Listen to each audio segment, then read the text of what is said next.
ताहयात नाअहली की कोई तो मंतक होनी चाहिए, ऐसा नहीं कि मूड में है तो ताहयात नाअहल कर दें। सुप्रीम कोर्ट में आर्टिकल 62(1)(f) की तहत नाअहली मुद्दत केस की समाअत हुई। दरखास्त गुजार के वकील ने दलाइल दिए कि अदालतें डिक्लेरेशन देने का इख्तियार रखती हैं।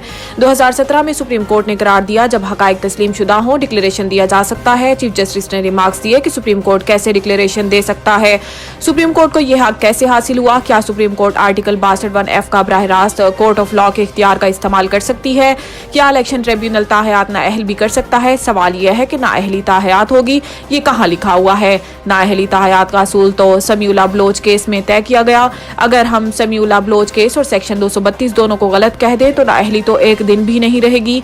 कोई सच्चा है या नहीं यह असूल तो ट्रायल के बाद ही तय हो सकता है। इस्लाम में तौबा और सिरातुल मुस्तकीम पर वापस आने का रास्ता मौजूद है। चीफ जस्टिस पाकिस्तान ने कहा कि एक जज कहेगा नाअहली होती है, दूसरा जज कहेगा नाअहली नहीं होती। जालसाजी पर डिक्लेरेशन कौन देगा। कुछ अल्फाज ऐसे हैं जो महज कागज के टुकड़े के सिवा कुछ नहीं। फैज हमीद ने धरना कमीशन को जवाब जमा करवा दिया। हुकूमत के खिलाफ साजिश के इल्जामात की तरदीद।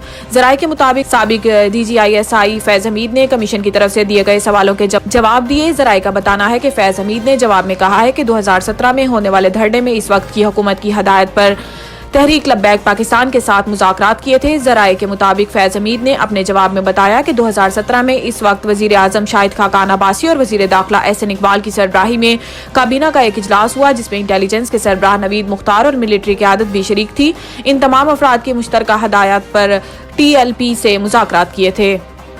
PTI ने बल्ले के इंतखाबी निशान के हसूल के लिए सुप्रीम कोर्ट से रुजू कर लिया।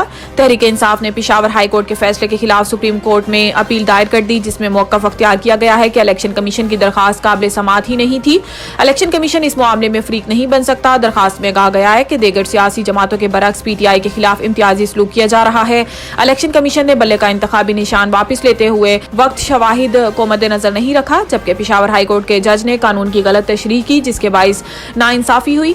PTI की दरखास्त में कहा गया है कि 26 दिसंबर 2023 को आर्जी रिलीफ दिया गया था। आर्जी रिलीफ से कबल फ्री कैन को नोटिस दिया जाना जरूरी नहीं।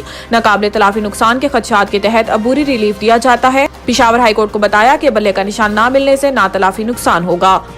NA-15 नवाज शरीफ के कागजात मंजूरी के खिलाफ आजम सवाती की अपील समाअत के लिए मंजूर।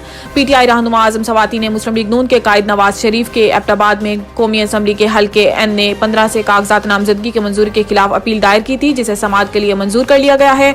अदालत ने आजम सवाती की अपील पर नवाज शरीफ को कल के लिए नोटिस जारी कर दिया और इलेक्शन ट्रिब्यूनल के सरबराह जस्टिस कामरान हयात अपील पर समाअत करेंगे।